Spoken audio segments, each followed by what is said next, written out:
They say that there's only two things certain in this world, and that's death and taxes. Well, that of course includes all of the things that go along with the very process of aging, the decline.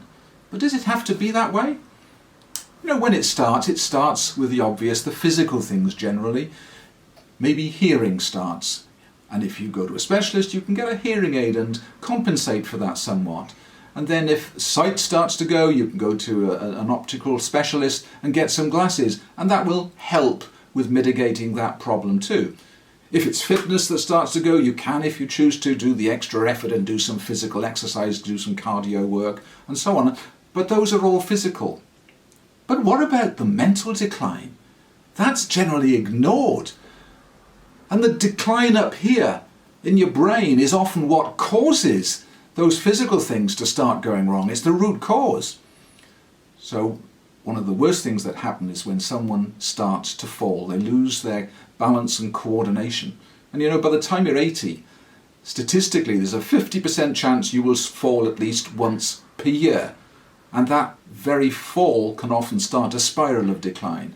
A broken limb can lead to you losing confidence, to you stop moving around, and that becomes a vicious circle. That lack of movement leads to further decline, and so on. And it's not just the individual, but it's the whole health service suffers. Some countries say that 1/5 of all of their expenditure goes on the elderly with issues like falling. But that's just one aspect of what happens up here in your brain. When your memory starts to decline, the impact that has on the enjoyment of life is huge.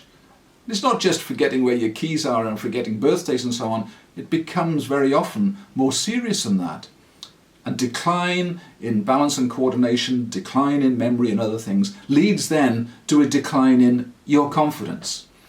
Often that stops you going out and about, stops you socializing. So you become less active, you feel less able, you become less happy. So all of these things are very serious issues for the seniors. Well, research now is bringing huge hope, because they now know there's a way you can reactivate the very skill development center of your brain. It's called the cerebellum. And it's very important. It's only small, it's only about 10% of the whole brain, but it's actually got 3/4 of all of your brain cells. It's hugely important.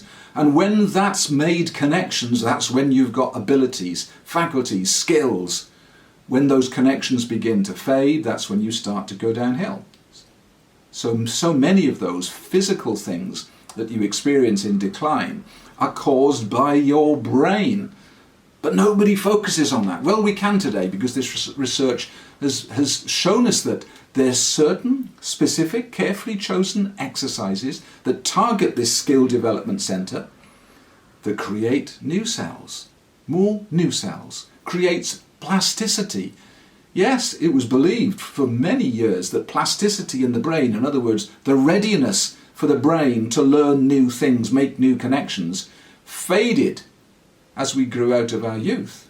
Well, now they know differently. They know that these skills can be renewed at any age, that plasticity can be created at any age, and make the new connections, renew the skills that can maintain life at a higher level than ever before thought possible. Well, you're probably asking, well, why haven't I heard about this? Well, it's actually quite a complex process, and somebody had to make it easy. But up to now it's been a very complex process, because it's not a one-size-fits-all. Everybody's brain is different. It's at a different level of development or decline, and needs therefore very carefully chosen exercises and activities for that person, for that brain. And then it needs to be progressive to make that progress continue and continue. Well, what we've worked on is simplifying all of those clues that have been given in the research to bring an exercise solution to seniors.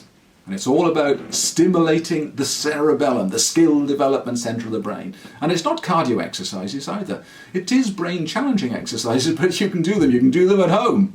It will stimulate the very part of the brain that causes the development of new stem cells, that causes that new plasticity that you need right now. Well, if you can create plasticity, if you can create stem cells, isn't that hope?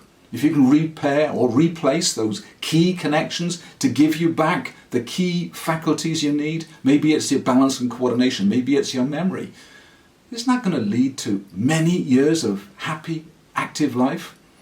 Well, you're probably thinking now, I wonder, does this really work? Well, we asked that same question. So to find out, a university in England studied around 100 people and gave them just 10%, that's just about a tenth of the Zing program. And in 9 different skill areas, in 9 different faculties, these folk improved significantly. Obviously, balance and coordination was an important one, and there was a really big improvement there. Likewise, memory, really important, very big improvement there. But other things too, reading, communicating, all improved. And don't forget, they were only using a tenth of the program for this particular research study. And I'm sending a link to you so you can read that study if you want to. And it's only 10 minutes a day. It takes a few months, and if you want to continue it, of course, you absolutely can. And revitalise those skills you're starting to lose. Revitalise your all-important faculties. Maintain your confidence. In fact, get it back. And look forward to having many more years of enjoyable, active life. Wish you all the best.